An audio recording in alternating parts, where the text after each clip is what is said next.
Hello मेरे प्यारे साथियों, आप सभी का रैंकर एकेडमी में स्वागत है। मैं संदीप सर, आप लोगों को जो है मैं साइंस पढ़ाऊंगा। ये कक्षा जो होगी वो वनडे से लेकर के पीसीएस तक की कक्षाओं यानी कि उसकी परीक्षा के लिए जो है महत्वपूर्ण होगा। इसमें यूपीपी, लेखपाल आदि जहाँ पर भी साइंस से संबंधित क्वेश्चन आएंगे वहाँ पर मेरा वीडियो जो है बहुत ही लाभदायक होगा आपके लिए। आप लोग जो है इस चैनल पर बने रहिएगा।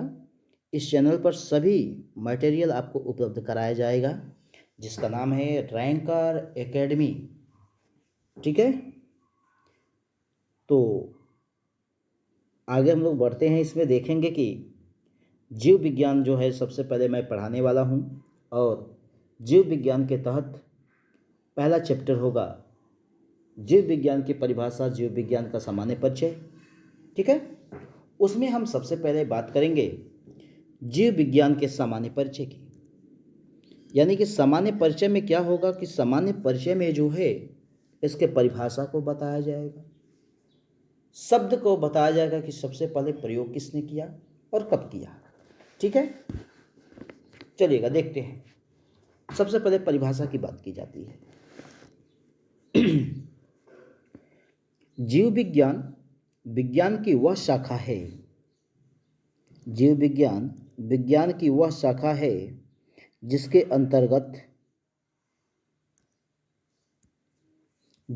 अंतर्गत समस्त जीवों, ठीक है, समस्त जीवों या जीवधारियों का अध्ययन किया जाता है वो बायोलॉजी कहलाता है या जीव विज्ञान कहलाता है। जीव विज्ञान विज्ञान की वह शाखा है जिसके अंतर्गत सजीवों या जीवधारियों का अध्ययन किया जाता है। एकदम हमेशा सजीवों का अध्ययन किया जाएगा, याद रखिएगा इस बात को। ठीक है, अब आगे हम लोग देखेंगे कि बायोलॉजी शब्द जो है कैसे बना है। तो सबसे पहले बात करेंगे हम लोग जीव विज्ञान का जो इंग्लिश होती है वो बायोलॉजी होती है। बायोलॉजी दो शब्द से मिलकर के बनी है, बायो प्लस लोगोस। ध्यान दीजिएगा, दो शब्द से मिलकर बनी है, बायो प्लस लोगोस से मिलकर के बनी है। बायो का अर्थ पूछेगा आप लोगों से तो जीवन होता है जिसको हम लोग इंग्लिश में लाइफ बोलते हैं और लोगोस को जो है इंग्लिश में हम लोग स्टडी बोलते हैं। ठीक है, एकदम से इस बात को याद रखिएगा। बायो प्लस लोगोस, बायो का अर्थ होता है लाइफ यानी कि जीवन हम कह लेंगे, और लोगोस को जो है हम लोग स्टडी कहते हैं। जीव विज्ञान की शाखा की बात की जाएगी अब। ठीक है, तो छोड़ो, एक चीज़ छूट गया है, सॉरी उसके लिए। ये तो हम लोगों ने जान लिया जीव विज्ञान कितने शब्द से मिलके बना है, तो बायो प्लस लोगोस। लेकिन एक प्रश्न यहाँ पर यह है कि बायोलॉजी शब्द का प्रयोग सर्वप्रथम किसने किया। ध्यान दीजिएगा, यानी कि जीव विज्ञान शब्द का प्रयोग किसने किया। तो जीव विज्ञान का प्रयोग सर्वप्रथम लैमार्क और ट्रेविरेनस ने किया। लैमार्क हैं कहाँ के, तो बताएंगे आप लोग कि ये लैमार्क फ्रांस के हैं, जबकि ट्रेविरेनस जो हैं वो कहाँ के हैं, तो जर्मन के हैं। इन लोगों ने यानी कि दो लोग जीव विज्ञान शब्द का प्रयोग सर्वप्रथम लैमार्क और ट्रेविरेनस ने किया। जो सन था वो 1801 से लेकर के 1802 के बीच में किया गया। ठीक है, अब आते हैं आगे जीव विज्ञान की शाखाएं। अगर हम बात करें जीव विज्ञान की शाखाओं के बारे में, तो जीव विज्ञान की दो शाखाएं हैं, एक है जंतु विज्ञान, एक है वनस्पति विज्ञान। जंतु विज्ञान को इंग्लिश में जूलॉजी कहते हैं तथा वनस्पति विज्ञान को बॉटनी कहते हैं। जंतु विज्ञान के जो जनक हैं वो अरस्तु महोदय हैं, जबकि वनस्पति विज्ञान के जो जनक हैं वो थियोफ्रेस्टस हैं। अब यहाँ पे थोड़ी सी कहानी को अगर समझा जाए तो इनको जो है जंतु विज्ञान का जनक क्यों कहा जाता है, इनको वनस्पति विज्ञान का जनक क्यों कहा जाता है। तो सबसे पहले हम लोग देखें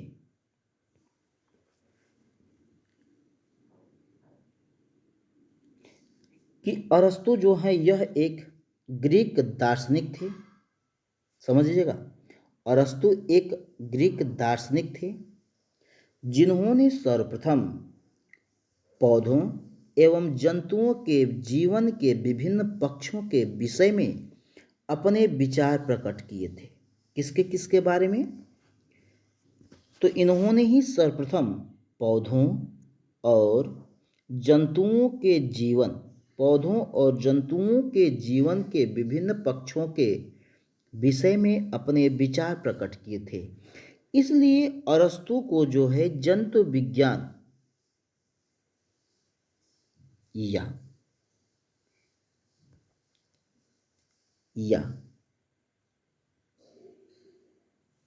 जंतु विज्ञान, ध्यान से सॉरी, थोड़ा सा जो है जुकाम हो जाने की वजह से थोड़ी दिक्कत हो रही है मेरे दोस्तों, गले में फंस जा रहा है, खराश टाइप हो गया है। अरस्तु को जो है जीव विज्ञान का जनक कहा गया, साथ ही साथ इनको जो है जंतु विज्ञान का जनक भी कहा गया। थियोफ्रेस्टस इन्हीं के शिष्य हैं। थियोफ्रेस्टस इन्होंने जो है सिर्फ वनस्पति विज्ञान के बारे में बताया, जिसकी वजह से इनको वनस्पति विज्ञान का जनक कहा जाता है।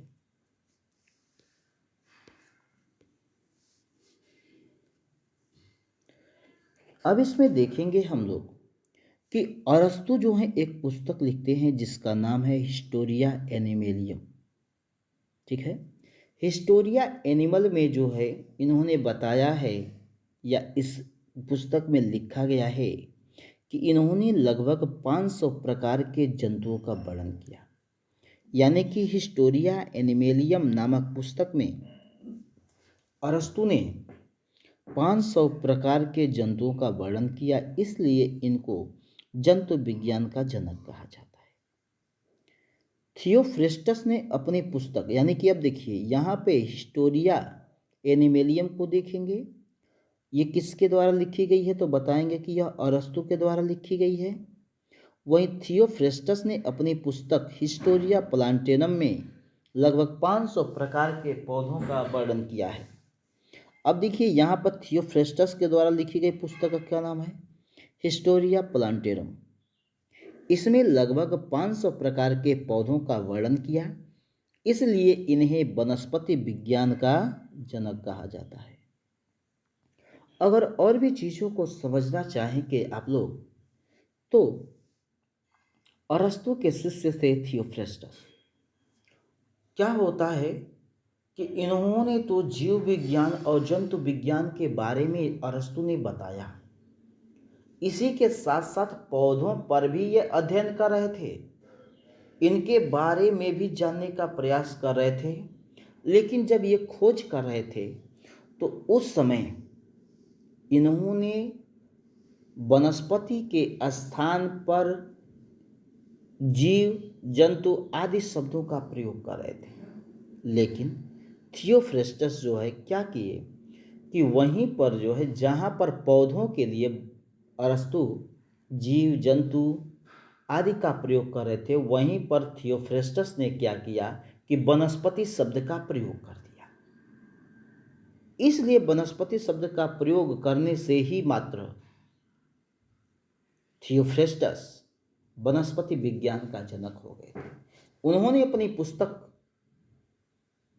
में जो है 500 प्रकार के पौधों का भी वर्णन किया और उस पुस्तक का नाम क्या है? हिस्टोरिया प्लांटेरम, याद रखिएगा। इसीलिए यहाँ पे देखेंगे जीव विज्ञान का जो जनक है वो कौन है? अरस्तु है। इसी के साथ साथ जंतु विज्ञान का जनक भी अरस्तु है, लेकिन वनस्पति विज्ञान का जनक कौन है? तो थियोफ्रेस्टस है। और कोशिका विज्ञान जो है रॉबर्ट हुक है। ये जो दिया है बायोलॉजी, जूलॉजी, बॉटनी, काइटोलॉजी, ये सब जो है इसका इंग्लिश शब्द है। ठीक है। अब जीवधारियों के वर्गीकरण की बात की जाएगी तो सबसे पहले देखा जाए कि जीवों का निर्माण होता कैसे है। ठीक है। तो सबसे पहले सेल कोशिका होती है।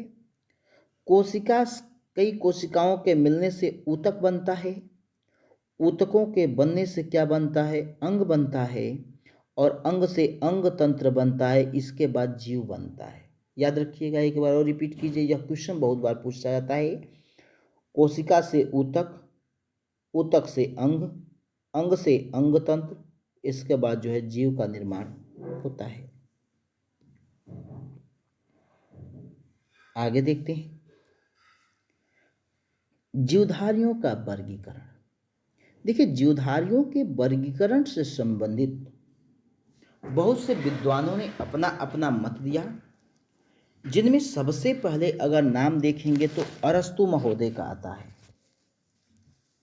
जीवधारियों का वर्गीकरण, आप लोग थोड़ी सी बातों को लिख लीजिएगा अपनी कॉपी पर।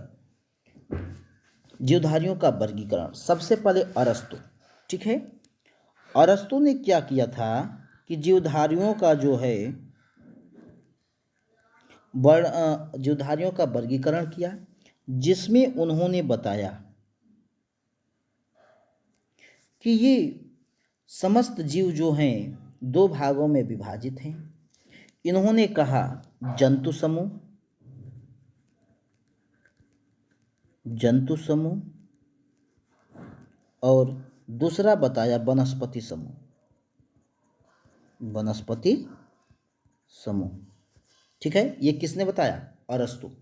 यानी कि सर्वप्रथम बात किया जाएगा कि जीवधारियों के वर्गीकरण से संबंधित तो अरस्तु ने जो है समस्त जीवों को दो भागों में विभाजित किया। एक का नाम जो है जंतु समूह रखा और दूसरे का नाम वनस्पति समूह। वहीं पर बात किया जाएगा कैरोलस लिनियस की। तो कैरोलस लिनियस ने भी वर्गीकरण किया था। उन्होंने अपनी एक पुस्तक लिखी जिसका नाम सिस्टेमा नेचुरिया है। नेचुरिया, ध्यान दीजिएगा, सिस्टेमा नेचुरिया। ठीक है।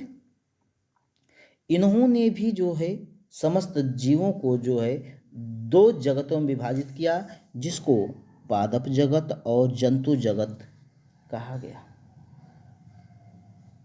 इन्होंने ही सबसे पहले आधुनिक वर्गीकरण किया था। इसीलिए आधुनिक वर्गीकरण का पिता जो है किसको कहा जाता है? कैरोलस लिनियस को कहा जाता है। बहुत ही महत्वपूर्ण क्वेश्चन है। आधुनिक भारत का, आधुनिक भारत नहीं होगा, मुझे हिस्ट्री का याद आ गया। आधुनिक वर्गीकरण का पिता किसे कहा जाता है?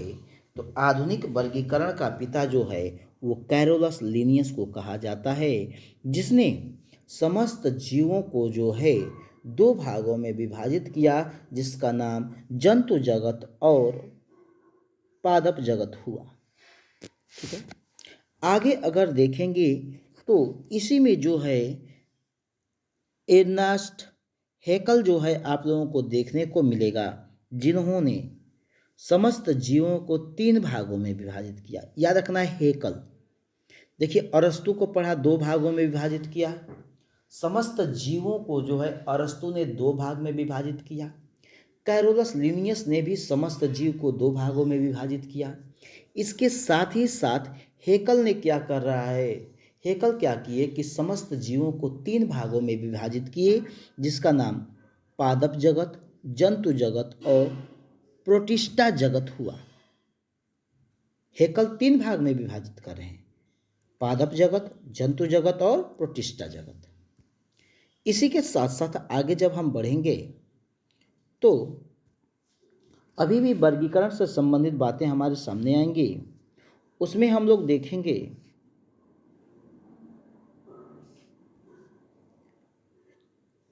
विटकर को देखेंगे। किसको? विटकर को देखेंगे। विटकर क्या कर रहे हैं कि समस्त जीवों को जो है 5 भागों में विभाजित कर रहे हैं, जिसका नाम है पादप जगत, जंतु जगत, प्रोटिस्टा जगत, मोनेरा जगत और कवक जगत। याद रखिएगा, विटकर जो है ये 5 भागों में विभाजित कर रहे हैं। ठीक है, 5 भागों में विभाजित कर रहे हैं।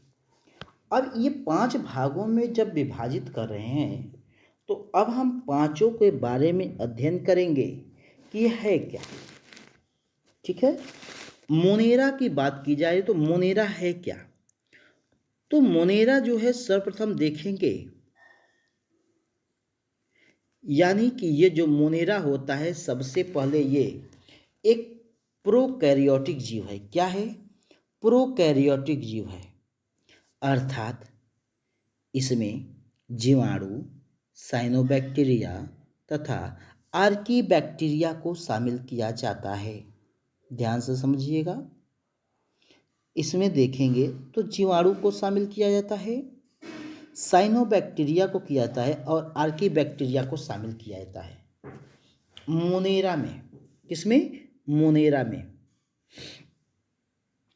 और वहीं जीवाणु को भाग देखेंगे, जीवाणु को, तो जीवाणु भी जो है तंतुमय जीवाणु भी इसी जगत के भाग हैं, तंतुमय जीवाणु। ठीक है, मोनेरा हो गया। प्रोटिस्टा की बात किया जाए तो इस जगत में विभिन्न प्रकार के एक कोशिकीय प्राय जलीय यूकैरियोटिक जीव सम्मिलित किए गए हैं। पादप एवं जंतुओं के बीच येग्लिना इसी जगत में है। ठीक है, सबसे पहले देखेंगे प्रोटिस्टा के बारे में। वो तो मैंने बता दिया कि क्या क्या शामिल किया जाता है, क्योंकि हर चीज़ को यहाँ पे लिखा नहीं जा सकता है।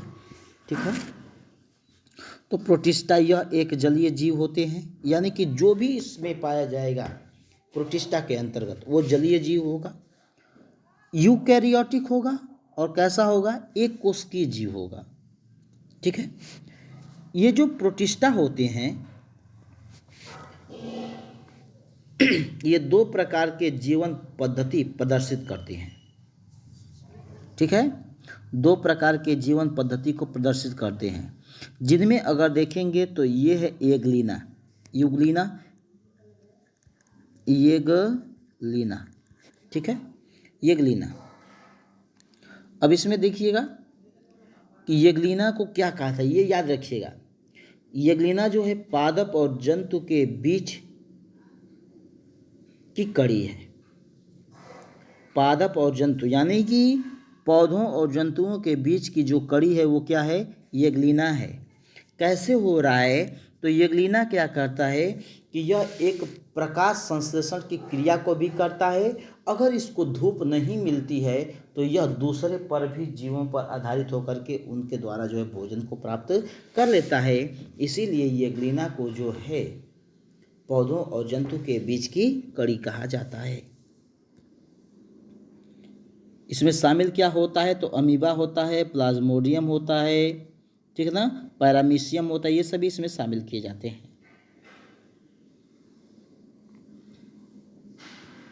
अब आते हैं पादप पर देखेंगे, ठीक है ना। इस जगत में प्रायः सभी रंगीन बहुकोशिकीय, ठीक है, रंगीन बहुकोशिकीय प्रकाश संश्लेषण उत्पादक जीव सम्मिलित हैं। पुष्पीय तथा अपुष्पीय बीजीय पौधे सभी इसी जगत के अंग हैं। कोई बात नहीं है, समझिएगा बात को।